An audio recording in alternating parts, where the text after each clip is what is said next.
people. I brought some other people, some other interviewers who are going to help me out because you're an inspiration to them, too. Fellas, come here for a minute. This is a fun.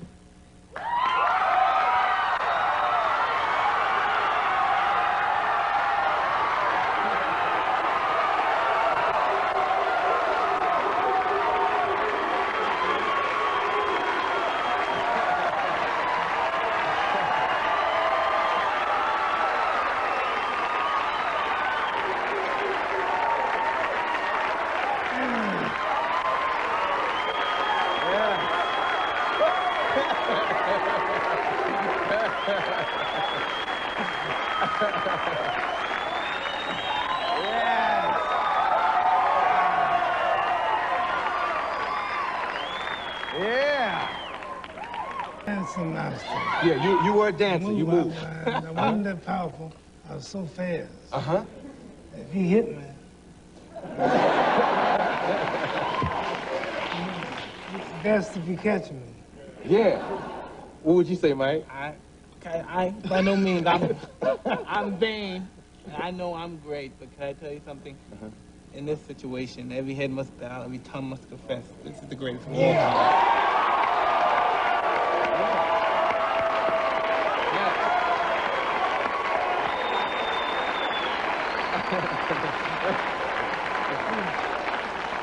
He can be modest, humble, and nice. This man's great. And I don't know what would happen if he hit me. You know, I don't believe that, because the champ is very modest, you know what I mean? I've seen him in the ring with killers. I've seen him in there with killers, like Foreman, Shavers, guys that hit much harder than I. And, you know, he takes these guys' greatest punches, and that's what made him such a champion. I mean, even though I heard him say he didn't believe, he must have believed, because that's why, from watching Ali, gave me a great deal of confidence and deep down in the belief, to believe there's no man in this planet could beat me. From listening to him all those years since I was a little boy. And he used to make every prediction comes true, and he used to take his character and use it to reflect against his opponents, and he made them believe that he was invincible. And so, and that's my great inspiration.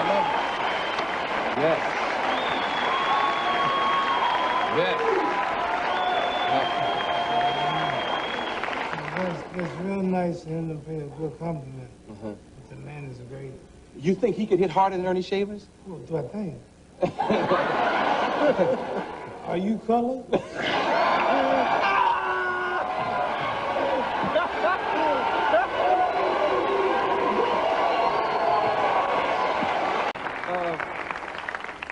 You've talked extensively about how this man influenced you as a boxer. Why don't you talk to them about it?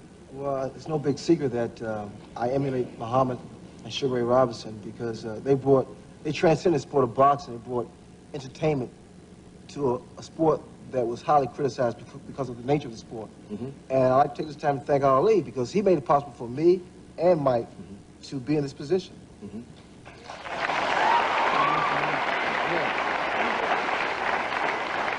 I don't want your hand, I want your wallet. You want money from you and Stallone. If you had to name him, say for instance he were an opponent. Oh, come on, man. What would his name be? The Rabbit. The Rabbit. He'd be Rabbit 2. Don't say that. It's TV. It's television. Man. It's on television. Yeah, rabbits are cute. They multiply too. That's an interesting retort.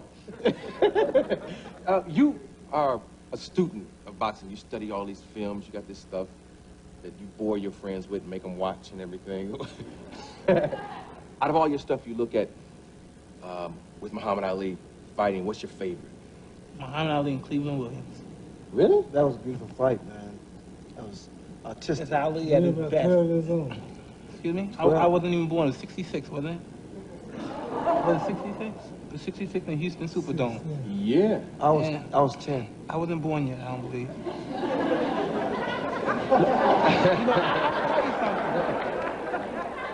You know what, I think a long time ago, it was in Bronx, and I was in a detention home for bad kids, right? And Muhammad came and he visited us. And this was at the time the movie The Greatest was out. So all the kids sat down and we watched the movie The Greatest. And then Ali came in. And this is a funny story. Once I saw him and I saw his impact and what kind of aura he came once he entered the room, by no means, from watching him fight, I knew I could never copy or emulate his style because he was so far advanced as far as technology and everything. You know, he was the future as far as boxing was concerned.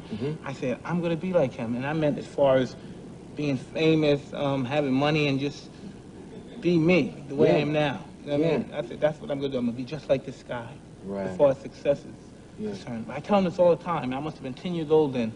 And he said, God, get out of here. No one wants to hear it or anything. But if I never met him that time, I would never been the person I am now. Now, did you actually get to talk to him? Oh, yeah, I talk to him all the time. He never wants to hear it. He's like, get out of here, get out of here. Yeah. No, I mean, back then at the detention I could never get close to him because I was like the bad guy, or the troublemaker.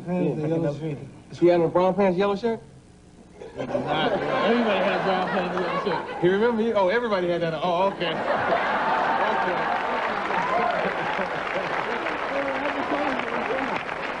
That was the uniform.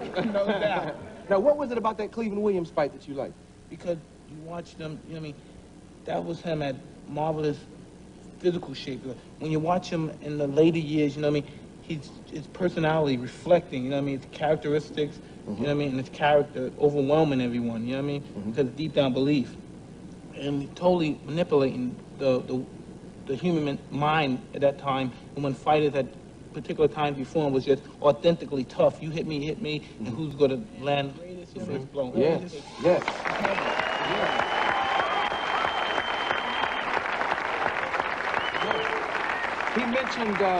He mentioned talking to your opponent. Did you talk to a lot of your opponents? Now, you told me this wasn't true, but Frazier claims in this videotape that they've rent that you told him that you were God or something like that. That's not true, though, right? What would you say to a Joe Frazier when you were in the ring? You're in trouble, sucker.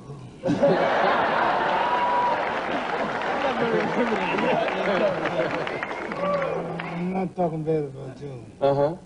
This is anybody. Yeah, but you would talk to your opponents. I got that from a rascal named Gorgeous George. Gorgeous George, yeah. Yeah, Gorgeous George talked a lot of stuff. Never won, though. He didn't win as many bouts as Ali did, though. Yeah. In fact, I learned to talk trash by watching all this. Really? You talk to your opponents, Ray? Yeah, in a very subconscious manner. Now, what do you mean by that? Just reverse psychology. And it didn't work with Tommy Hearns. I can't imagine Ray talking trash. By any means, would you care for a few more of these uppercuts?